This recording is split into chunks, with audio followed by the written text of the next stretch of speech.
Hello, my name is Holly Unwin and I'm a PhD student at Lancaster University and the British Geological Survey. Today I'm going to talk to you about the Mule Creek Vent in the United States and how we can use it to interpret how the stability of vent walls vary during vent evolution and also how lateral outgassing might have varied through time. So here's an overview of my talk. Firstly, I'll tell you about the setting of the Mule Creek Vent as an introduction, before taking you on an animated journey through vent formation, and then finally I'd like to talk to you about how lateral outgassing might vary during vent evolution. So where is the Mule Creek Vent? The Mule Creek Vent is situated about 8 kilometres north of Mule Creek in New Mexico, United States, and is the best exposed of several genetically linked plugs and vents in this area, all placed along a graben. The Mule Creek Vent formed about 20 to 21 million years ago, and here you can see that it is exposed in a tall canyon, where I've marked the base of the pyroclastic deposits in white and the rhyolitic vent centre in yellow. Beneath the pyroclastic deposits, the vent is cutting through the andesitic country rock underneath. I'm going to zoom in on this box here, towards the bottom of the canyon, and now we can see the vent in cross-section a little better, as well as its different units. So we have rhyolite at the vent centre, bordered by a vitrified breccia and pyroclastic breccia unit. Most of our observations come from this main outcrop labelled here, where we can see lots of pyroclastic breccia, but also the vitrified breccia and vitrified units adjacent to it. In cross-section, our vent looks like this. We have pyroclastic breccia at the outer margins of the vent, as we've seen, which is here composed of multiple different units. The pyroclastic breccia transitions into a vitrified breccia unit, formed of lots of classes of vitrifier. And then as we head towards the vent centre, these classes of vitrifier become more sheared, and you transition into a more coherent and flow-bonded vitrifier unit that grays into the rhyolite unit in the vent centre. There are tophocytes in each of our vent units I'll tell you more about in a minute, and these are fractures that are opened by high-pressure gas and ash mixtures that are injected with pyroclastic material. So now I'm going to move on to the second section of my talk to tell you about how the Mule Creek Vent evolved through time and how we formed all of these different vent units. Vent formation would have started with a network of fractures along which pyroclastic material could be injected. This fracture network would have evolved through time, with some fractures being dominant fluid flow pathways that would go on to form our vent. Some of the fractures that are abandoned can be preserved as tophocytes if they become filled with pyroclastic material, recording this early stage of vent evolution. Here's an example of a tophocyte within the andesitic country rock, where a fracture in the country rock is filled with pyroclastic material, and we can see the tophocyte contains lots of classes of country rock that were fractured away from the tophocyte walls during its fracture opening. The fracture network will keep expanding until eventually it reaches the surface. Continued quarrying of the country rock will produce the characteristic flared vent shape, and the vent will become lined with pyroclastic breccia deposited within it, our first vent units from our cross-section.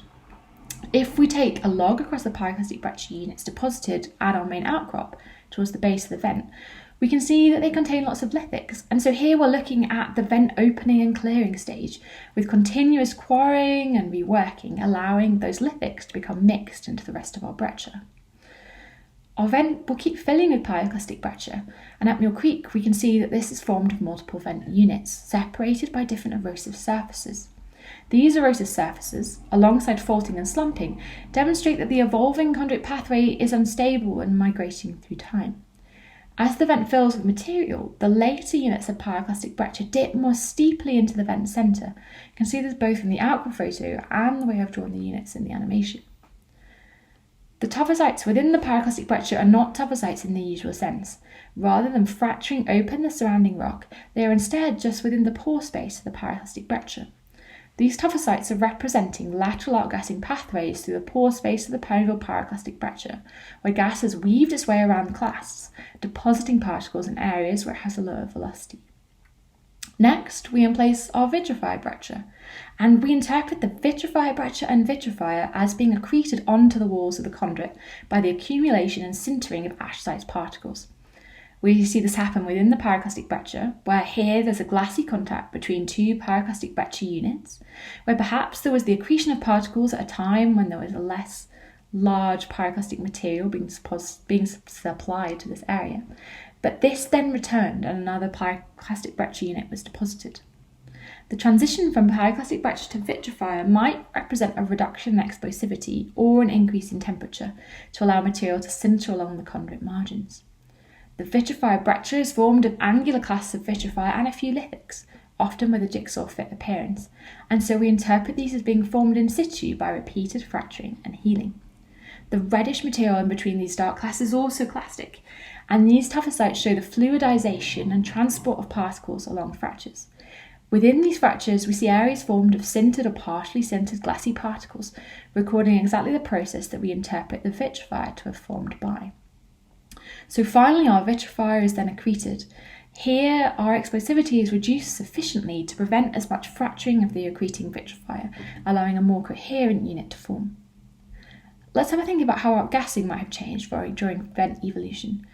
When the vent is filled with pyroclastic breccia, gas can escape through the pore spaces, recorded as tuffosites within the breccia. Through time, though, this breccia will sinter together, reducing its permeability and slowing gas escape.